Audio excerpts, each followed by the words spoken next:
আমরা আজ সকাল পর্যন্ত যা অর্জন করেছি এই সশস্ত্র প্রতিবিপ্লবের যে চেষ্টা, পাল্টা ক্ষমতা দেখিয়ে আমাদের হাত থেকে যে এই অর্জনটা ছিনিয়ে নেওয়া, এটা আমরা রুখে দিয়েছি।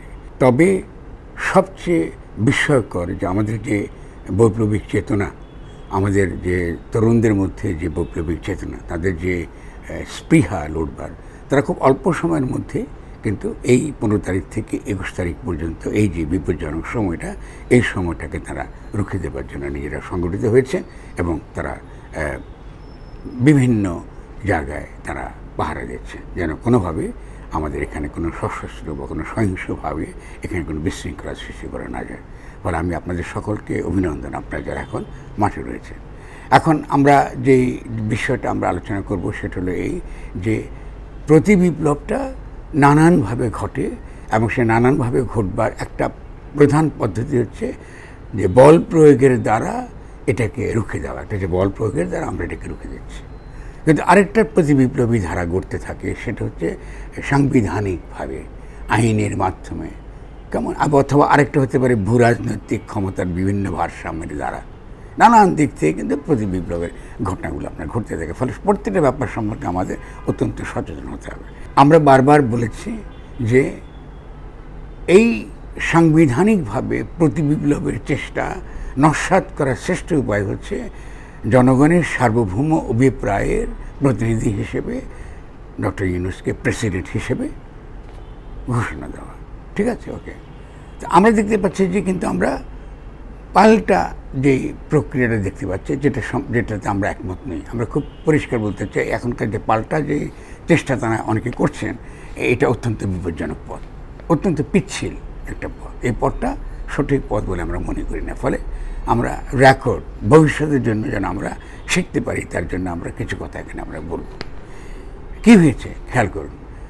আমরা গণ অভ্যুত্থানের মধ্য দিয়ে জনগণের যে সার্বভৌম ইচ্ছা শক্তি হিসেবে হাজির হয়েছে মাঠে, জনগণের সার্বভৌম ইচ্ছাটা শক্তি হিসেবে আমাদের তরুণ ছাত্রদের নেতৃত্বে, তার সঙ্গে জনতা এবং তার সঙ্গে সৈনিকরা একত্রিত হয়ে যে শক্তি হিসেবে যেটা হাজির হয়েছে, কেমন, এটা কিন্তু বৈধ।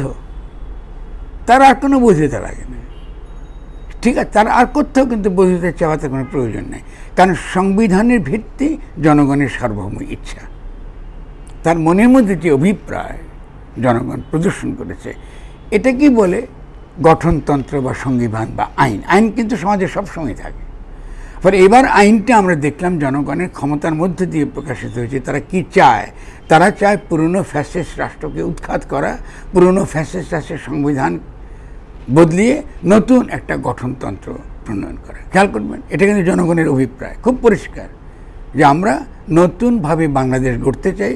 নতুনভাবে বাংলাদেশ গড়তে গেলে আমাদের নতুন গঠনতন্ত্রের দরকার।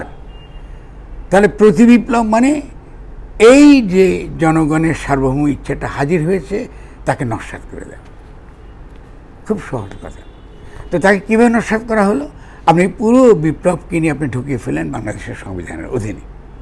এখন যারা এই ঢুকিয়ে ফেলেছেন, এখন তারা যুক্তি দিচ্ছেন যে না না না, একটা সাংবিধানিক প্রক্রিয়া আছে, আপনার চিন্তার কোনো কারণ নেই, আপনি ঠিক আছে, কিন্তু আমাদের আরেকটা চেষ্টা আমাদেরকে করতে হচ্ছে, এটা আমাদেরকে করতে দিন। ঠিক আছে, আমরা করতে দেব।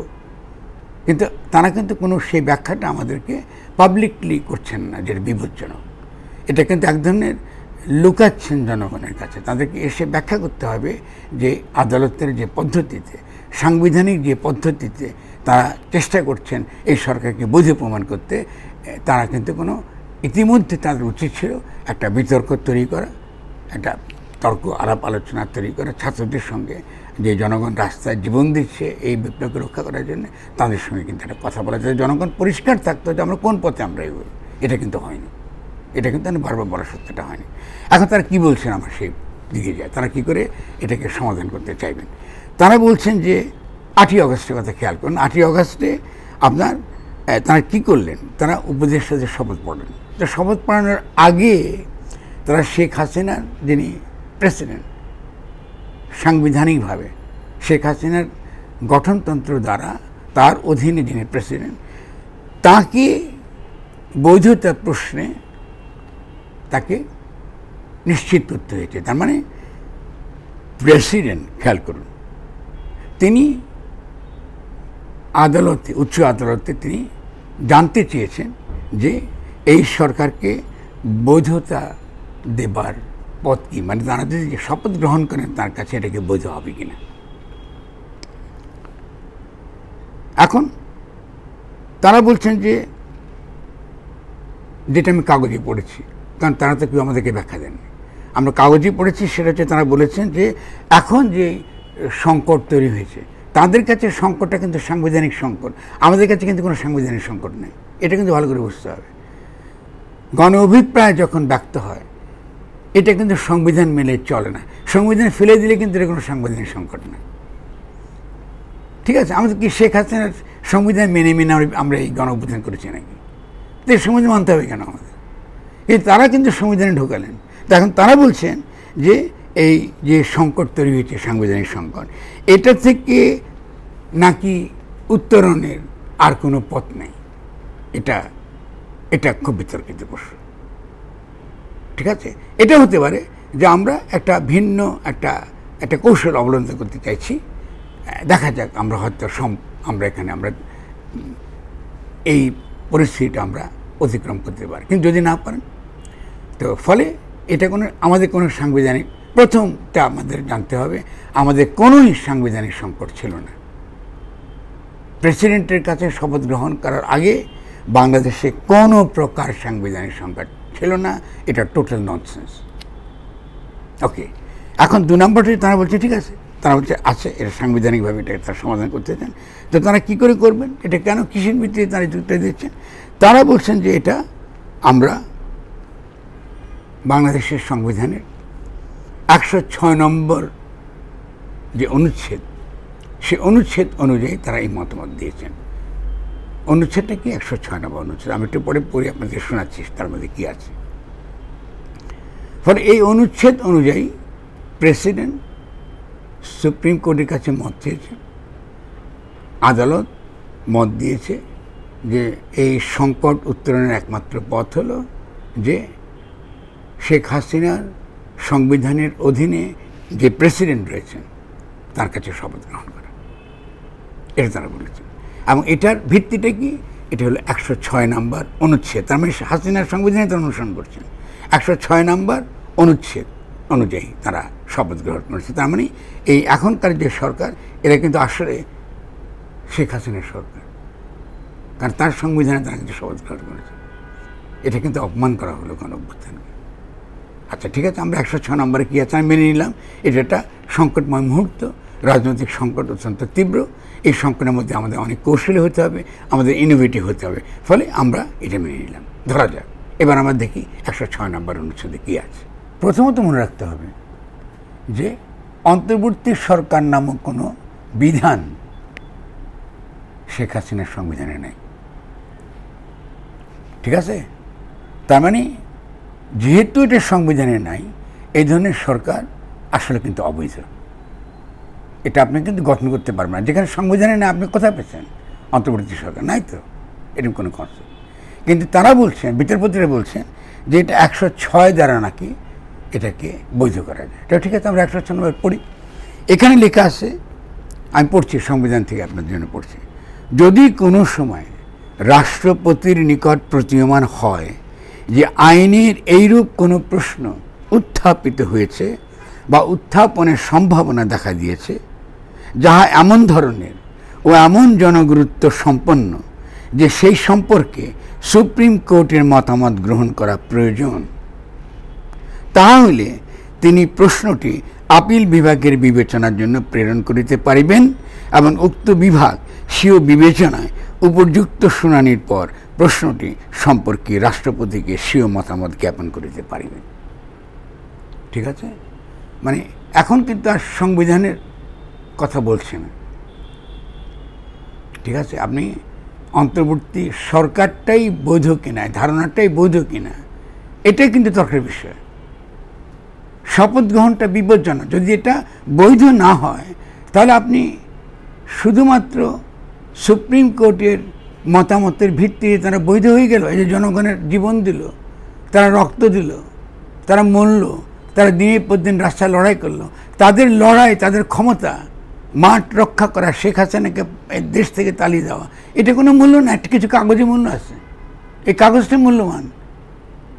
এটা কি কথা? এটা কি কথা হচ্ছে? এটা কোনো যুক্তি আছে? এটা কোনো?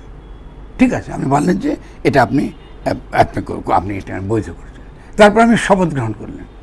তার মানে অন্তর্বর্তীকালীন সরকার কিন্তু ওই বৌদ্ধের সরকার, এবং তাকে আপনি সুপ্রিম কোর্টের মত আদালতের, এখন যে সুপ্রিম কোর্টে যারা আছেন তারা না, কিন্তু যারা কিন্তু একটু আগে যারা একটা জুডিশিয়াল কু করতে চেয়েছিল, মনে হচ্ছে আপনাদের, ভুলে যাবেন না। আরেকটা জুডিশিয়াল কু হওয়ার সম্ভাবনা হয়েছিল যখন জয় বলল, বা আমরা বুঝতে পারলাম যে একটা বৈধতা, সাংবিধানিক বৈধতা নিয়ে একটা তর্ক চলছে, কেমন?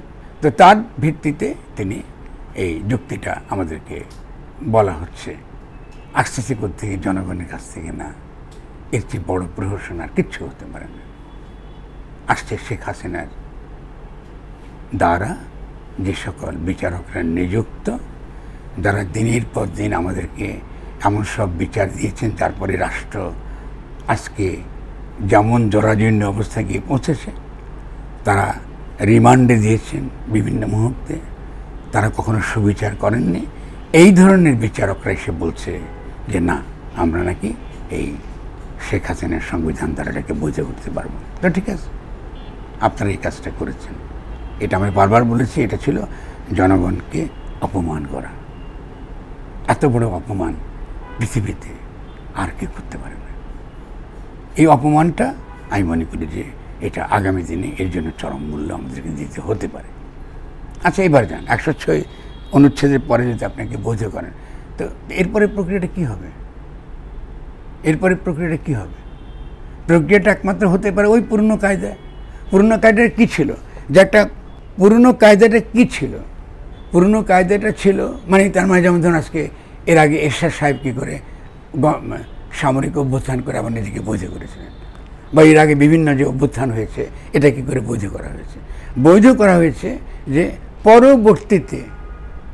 পরবর্তীতে একটা নির্বাচন করে, সেই নির্বাচনের মধ্যে আপনাকে 2/3 ভোট পেতে হবে, এবং 2/3 ভোট পেয়ে সেখানে আপনাকে বৈধ বলে আইন পাশ করতে হবে। আচ্ছা, তাহলে তারা একে বলছেন তারা বৈধ, তাকে একে বৈধ কী করে করবেন? বৈধ কিন্তু আসলে হয় নাই, তারা বৈধ আগামীতে করবেন। এটা মানে হলো যে এক্ষুনি বৈধ হয়ে যায়নি, এটা আগামীতে কিন্তু বৈধ করতে হবে এই সংবিধানের অধীনে, সংবিধান দ্বারাই। সেটা করতে পারবেন 142 অনুচ্ছেদের দ্বারা। এই অনুচ্ছেদে কি বলা আছে? অনুচ্ছেদে বলা আছে, এই সংবিধানে যাহা বলা হইয়াছে তাহা সত্ত্বেও সংসদের আইনের দ্বারা এই সংবিধানের কোনো বিধান সংযোজন, পরিবর্তন, প্রতিস্থাপন বা রহিতকরণের দ্বারা সংশোধিত হইতে পারিবে। মানে যদি চায় তাহলে আগামী কোনো জাতীয় সংসদে নির্বাচনের পরে, যা আসলে কিন্তু গণপরিষদের ভূমিকা রাখবে, সেখানে গিয়ে আপনি এটাকে বৈধ করবেন। যদি বৈধ করতে চান তাহলে আপনাকে 2/3 ভোট আপনার লাগবে সংসদে।